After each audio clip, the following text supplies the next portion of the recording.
results. Get fired, Jerold. Thank you very much. My brother and I'm going to do talking, being that we talked at the last one. No, all joking aside, it seems like you spend the first half of a career, learning how to do something, and the second half trying to tell everybody how you did it.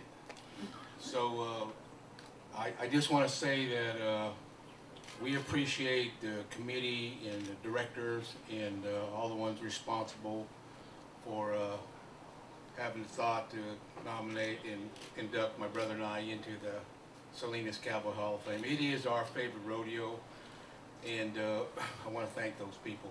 People like Craig here, we feel like we're as friends. We've watched Craig come into the rodeo here in our career. He was out parking cars, then he was out pulling the barrier, and then he was out drawing the livestock. Next thing you know, he's president.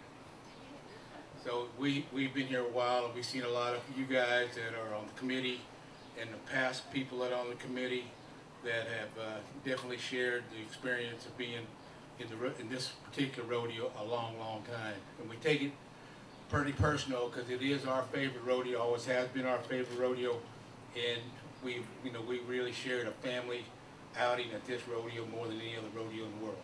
And we can say that because we've been to rodeos on the West Coast, East Coast, border to border.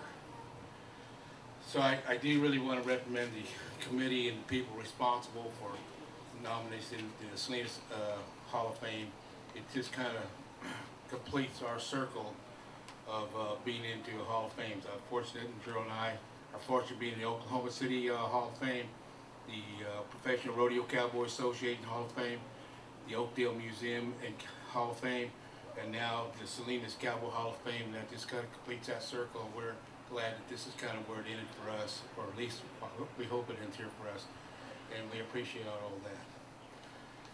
I'd also like to congratulate, John Jones and Johnny Jones, Cliff and Marguerite Happy for getting nominated and inducted into the Hall of Fame.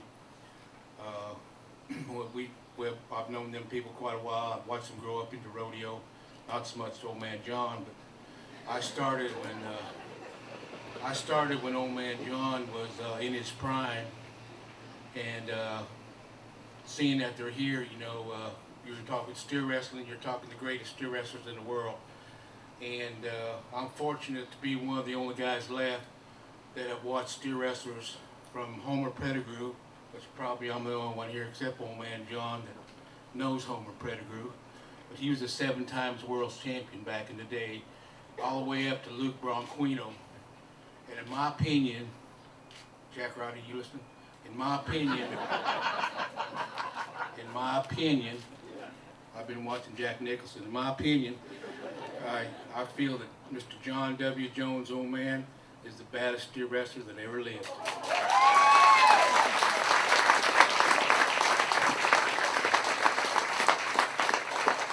And I'm not just saying that because I flipped a coin last night. I'm going to give you a little story. From when I was a rookie, I went to Cheyenne and they had steers there that looked like dinosaurs. And I thought, man, I can't believe this story I'm hearing, and I see it now. It's real. These are real dinosaurs. So I go to Casper after Cheyenne, after getting stampeded over there at Cheyenne, and I draw a steer in the steer wrestling. I was 2 or 3 minutes trying to throw this thing down. He was a real dinosaur. He was big everywhere. And I was out in the middle arena, and people were yelling at me and throwing rocks at me, and finally they fined me for holding up the rodeo. And so I was thinking, man, professional rodeo and steer wrestling might not be what I want to do in life. So the next night during the performance, I walked over to the rodeo to watch it because I wasn't up. But Mr. John W. Jones is up.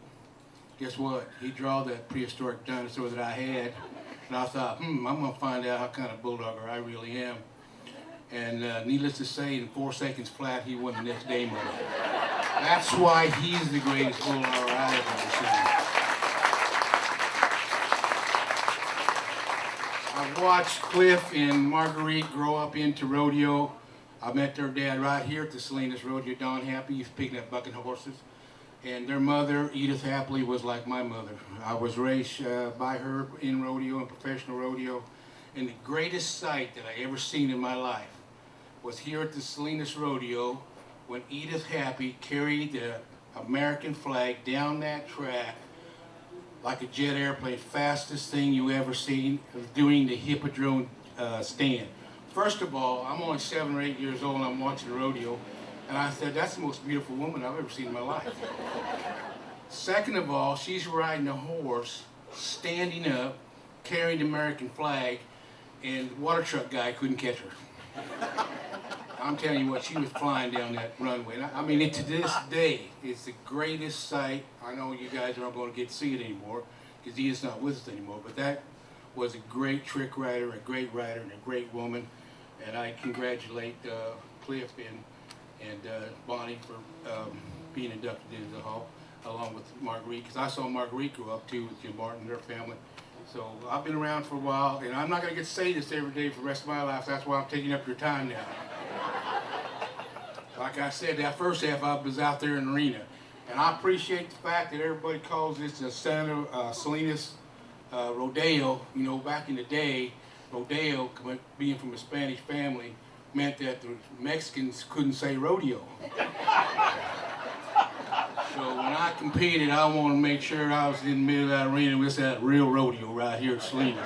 I never could say, well, I'll tell you why they call it Rodeo. They got Mexican Day here. That's why they call it Rodeo, so I appreciate it out on the street. And in the parade, I say, hey, so welcome to the Rodeo. But when you get in the middle of them trenches like them football players do, and we got Bear Pascal here and they can verify, they don't call it the NFL. They call it rodeo, or they call it something else down in the trenches. And down here in the Salinas Rodeo grounds in the arena, it's damn sure rodeo.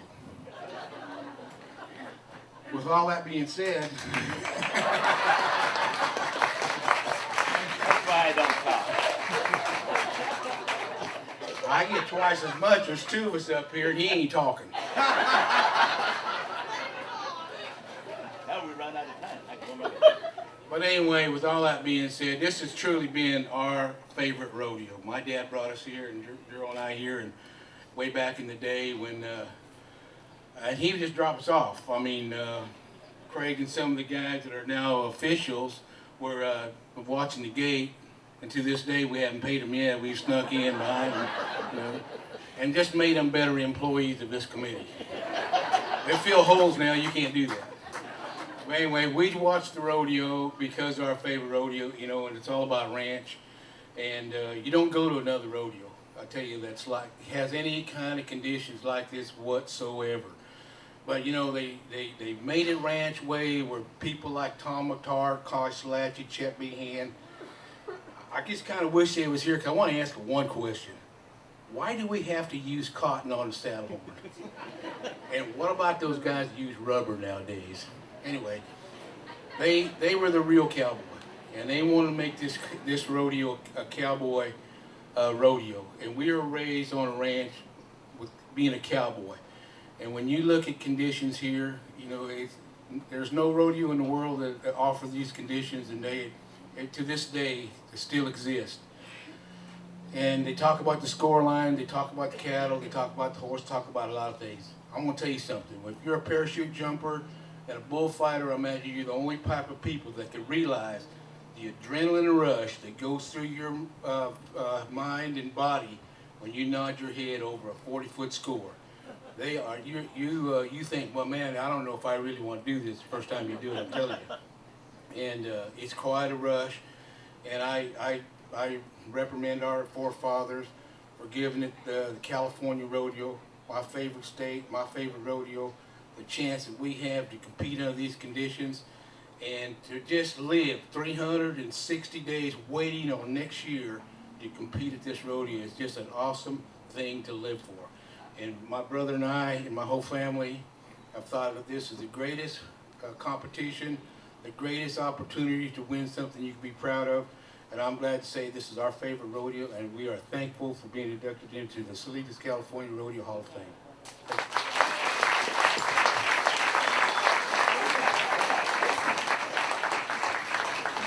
Broke out, Jerold.